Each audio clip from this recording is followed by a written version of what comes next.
Hey guys, what's up? Good morning. Just thought that I would go ahead and make some kind of video showing you guys kind of behind the scenes what I do for a living. It's kind of a little bit of a story. Got started in YouTube several years ago. I don't know, was it 2014?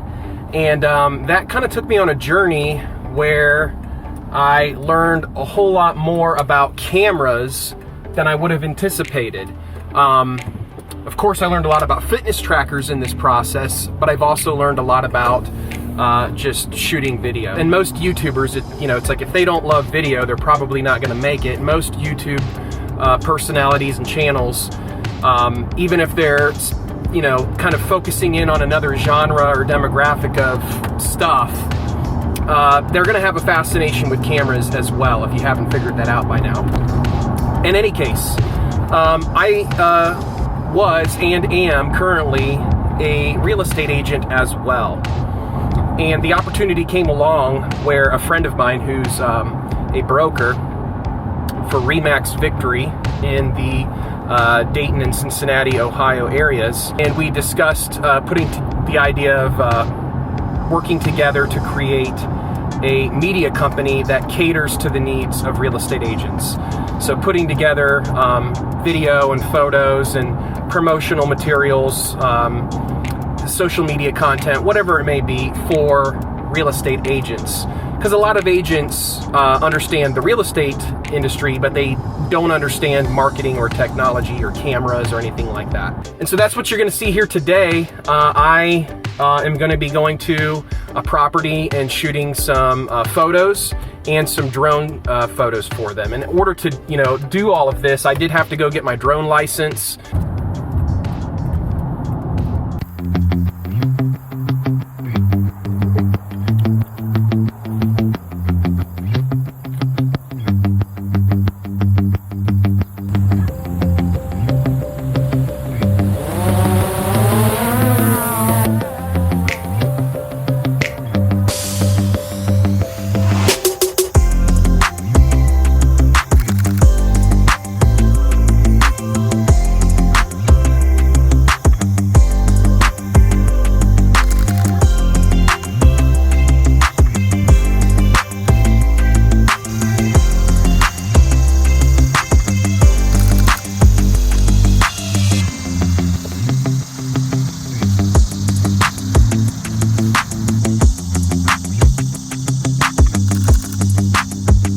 So you'll get to see a little bit of behind the scenes of how, for me, my career, if you want to call it that, on YouTube didn't translate and hasn't translated and probably never will translate to YouTube being a full-time job. That said, it did kind of stir inside of me a love for video and creative things, and that translated to a job where I still get to pick up a camera every day and earn my living by shooting photos and video and editing and all of that. Okay, so now I have to begin my editing process. I have a video that I have to edit, and then I also have to edit the photos that I just took that you guys saw. So let me go ahead and show you guys a little bit of that process. So this is the Techy Agent Command Center right here. This is my 2020 iMac. I'm going to do a video on this computer here at some point for you guys and talk about why I chose to go with a 2020 iMac instead of waiting for Mac to update their processor. But yeah, here's my command center, some lenses that I use, cameras, lighting equipment, microphones, all of that kind of good stuff. And yeah, let's get to work. Let me show you what I do. So I shoot HDR images, which stands for high dynamic range. And what I do is shoot 5 brackets, and then I compile all 5 of those shots into one final image. I have stayed away from Adobe products because I hate the idea of a subscription model, so I use Luminar 4 and Easy HDR to work with all of my images. And then I use Final Cut Pro for all of my video, and I'll show you some of that process here in a second as well. Okay, so now I'm going to edit these photos, and right in here we are going to have to do some editing for 2 reasons. One, the shadow of my drone is right in here, so we're going to go ahead and erase that. And then over here you'll see the realtor sign. That's not permitted to be in pictures for real estate. So I'm gonna go ahead and erase all of that out of the image and then use artificial intelligence to fill in that area. So we'll click done. And we'll see that shadow and the sign disappear. Perfect. So I use Final Cut Pro to do all of my video editing.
So while that video is rendering, let me go ahead and just kind of give you my life lesson that I've learned through this whole process.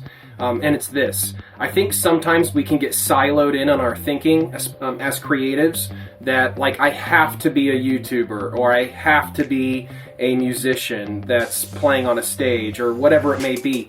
And you get siloed into that thinking, and then you're saying no to other creative opportunities because you're so focused in on that without realizing that you could fulfill kind of that, scratch that creative itch, so to speak, by doing something else that you truly do love. It just may not be exactly what you thought it was going to be.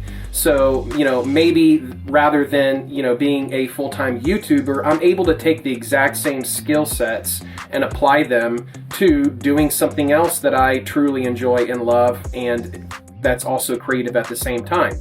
You know, I've seen musicians do this exact thing. You know, they maybe don't make it as a, you know, on stage, but maybe they make it as a YouTuber, teaching lessons or talking about guitar gear and whatnot. And the other thing that I have found is that sometimes you say yes to creative opportunities that aren't exactly what you want, but it still ends up working out for you because you build up kind of a street cred, or you build up a reputation with all your networks as being someone who's creative and is doing a good job in a certain area, and it might actually open up other doors for you creatively to do other things that are, you know, what you truly want to do. So baby steps, right? Don't have the all or nothing approach. Say yes to creative opportunities where your skill sets can be applied, and when you do that, you may have, that may be a baby step towards a future job or a future thing that you're doing that is exactly what you want to do. So that's the life lesson in all of this.